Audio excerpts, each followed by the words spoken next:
Well, I guess we can. Who knows? Maybe it's like a supplement episode. No, it's back. Give it I to the like that quarterback. idea No, we because got it's the right it's back. opening week.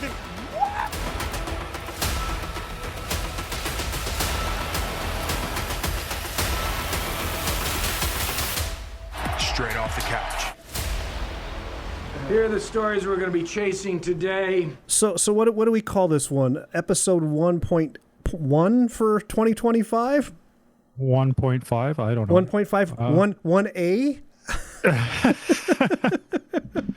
Just pick one. Yeah. Because I'm so excited. I was bugging Adam all day about crazy shit. I texted him at like 7 o'clock this morning about crazy stuff because it's been, I'm all excited. It's opening weekend. And the hype, can the hype outlive or outkick the coverage, for using a football metaphor? Can it be received? Yeah. That's there it is. Is it going into the end zone, or are we in the safe zone? Are we in the landing zone? Is somebody going to return this? Because I'm really excited. Yeah, so the one thing that we didn't touch on episode 1 was the number of divisional matchups that we have for week 1, which is kind of cool. It doesn't usually happen that way, no. No, they usually leave that to week 18. Like, they always leave us, even on as week 17 unfolds, we still don't know the week 18 schedule. Yeah, It's yeah. To be determined. And maybe that's... I know why that was in the past. I know that's because the league wants ever since they started, letting gambling places advertise, they didn't want to have that too wrapped up early in the year. Because let's face it, that's gambling dollars right there. Yeah, so they always kind of make it so it's like high drama for week 18. So we're going into week 1 starting tomorrow. And I'm just looking at that Sunday lineup. I know we talked our primetime games and we talked the late window games. So I'm looking at the early window, and I'm kind of excited for a couple of these games. I know not everybody's going to see them, but Tampa Bay, Atlanta, divisional matchup. Cincinnati and Cleveland, we're going to see Joe Flacco against Joe Cool. Bratchert thinks that Shador is going to be starting by week 4. He's convinced that Flacco just doesn't have anything left in the tank. Something excites me about a 40-year-old quarterback. I know. It's just, yeah. It's let us old guys reminisce. We're not in our 20s anymore, starting for anything. Didn't Tom Terrific win one at 40? I think he was 43. Yeah. So go. Yeah. You go, girlfriend. Yeah. So 42 or 43, I believe he won with the Bucks. Yeah. And let's not.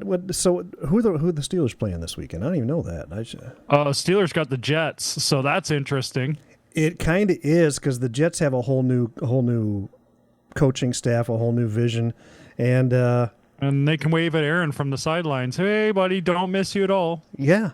Don't miss your attitude. Bye-bye. Yeah. So that'll be fun to watch. And I really honestly am rooting for Justin Fields to succeed in the league, because I always liked him as a Bear. I mean, he came along really well in his sophomore year. It's just, he was undefeated those first 4 games for Pittsburgh.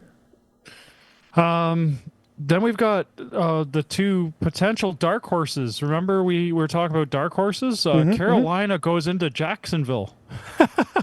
I don't think that one of those two teams is going to be a dark horse. Can we just call that the Battle of the Panhandle? Yeah, that's just the battle of the bottom. But yeah. until they prove me wrong. Last year wasn't a good outing. Miami goes to Indiana. That doesn't excite me too much. Yeah. The Colts. By the way, the Colts don't have any primetime games until week 14. After we finished recording yesterday, go ahead and finish. Tell me who else is the early window here. We got Las Vegas going into New England, and that's a game that I'm definitely going to be watching. That should be a good. That has the potential to be a good game. You got Tom Brady with part ownership of the Las Vegas Raiders going into his old house. That's interesting. Yeah. Arizona, New Orleans. Not really excited. And then we've got the Giants walking into Washington, which I think will be an excellent game. knowing what Washington did last year, and then seeing the Giants in preseason, they were so excited to score way too many points. I don't think they have any left for the regular season. Well, and you got Russell Wilson's first outing in the Giants uniform, which honestly I think that's where his wife Sierra wanted to end up anyway, was the Big Apple. She's a fashionista and a bit of a diva, and now she's surrounded by that New York lifestyle she was wanting. I think. You mean New Jersey lifestyle? Well, yeah, but you know what I mean. She's they gotta go across a bridge. Yeah, she's a lot closer to where she wanted to be, in my opinion. I could be crazy, but that's what I think. Yeah, it's just like going into the downtown core. And that's all the early window stuff, and that's what. So besides the Patriots Raiders, which other one stands out to you that you think you're going to keep tabs on? I'm going to be definitely watching the Giants Washington game, just because the Giants looked pretty good preseason with their like third, fourth stringers. Like they looked like they were having fun again. They didn't look like the New York Giants of the last 5-10 years. Just and I know where we haven't started the season yet. I have a feeling that if Brian Daboll doesn't do something this year, he's going to be back to being a coordinator for. I would not put a mid-season firing past it. No, I wouldn't, because it's just they've struggled so much. And after we finished yesterday, another thing that got under my skin a little, Adam. How the fuck did Dallas get opening night on primetime? Yeah, so we have gone through this year in and year out. By the way, Eagles are repeating on opening Thursday night. That's fine. That's fine. They're a Super Bowl champion. Last year, the opening night thing, they were a deep playoff run team. I've got no problem with that. The Cowboys haven't done dick in 12 years. It was them versus Green Bay in Brazil on Thursday Night Football. Right. And that was the opener. And you were concerned because of all the green in Brazil's green issue. Yes. And then we did have a Friday game last year because it follows the Labor Day rules with college. There's some sort of like caveat that if Labor Day shows up before the 6th of September, you can have a Friday game in the NFL. Well, and that's what's going on this Friday with the Chiefs and the Chargers. So yeah, so we're probably going to get a Friday game next year, and then the following year we won't get a Friday game. And then there were college. There were some college games going on Sunday as well because there was no NFL stuff, so they could kind of take advantage of that. So right. What are you what is the game that you're most looking forward to in week one? Out of all of them. I'm thinking Bears Vikings, man, because I want to see what's going on. Okay, with the besides beloved. So we take the Bears and the Patriots off the table. What game are you watching? Ravens Bills. Yeah, Ravens Bills was what I was going to go with as well. Although I'm very interested in that Lions Green Bay game. I am too. Because Dan Campbell, is he going to come out and smack LaFleur across the face with the big brass ones, or is he just going to go ahead and lean back a little bit and see what happens first? That's if he's got his wheelbarrow caddy with him to hold the balls, I think he has a staff because they're too big for just one guy. He's got two guys. He's got two guys. And they're just called personal assistants. Right. Or, inside the locker room, they're called ball boys. Can I get left personal assistant here? I got a scratch on one, and I just can't reach it because they're so damn big. My arms aren't long enough. Your arm's too short to scratch Dan Campbell's balls. Oh, Dan Campbell. Yeah. So I'm with you on that though. Lions Packers has a lot of intrigue built into it.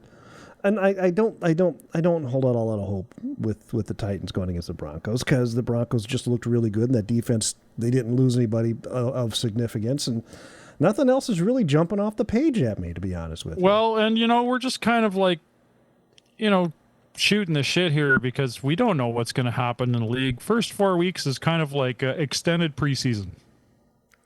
Yeah, I know you believe that, and I would like it not to be, but they do. They have to they're still not in game shape yet, and we haven't got it filmed because, let's face it, there's always some turnover in the coaching staff, so you don't know what defense is going to be played or what offense is going to be played, and they got to get a lot of stuff on film before they can start really planning for the games. And And we have high expectations because, the last time that we saw football, it was playoff caliber where everybody was in shape.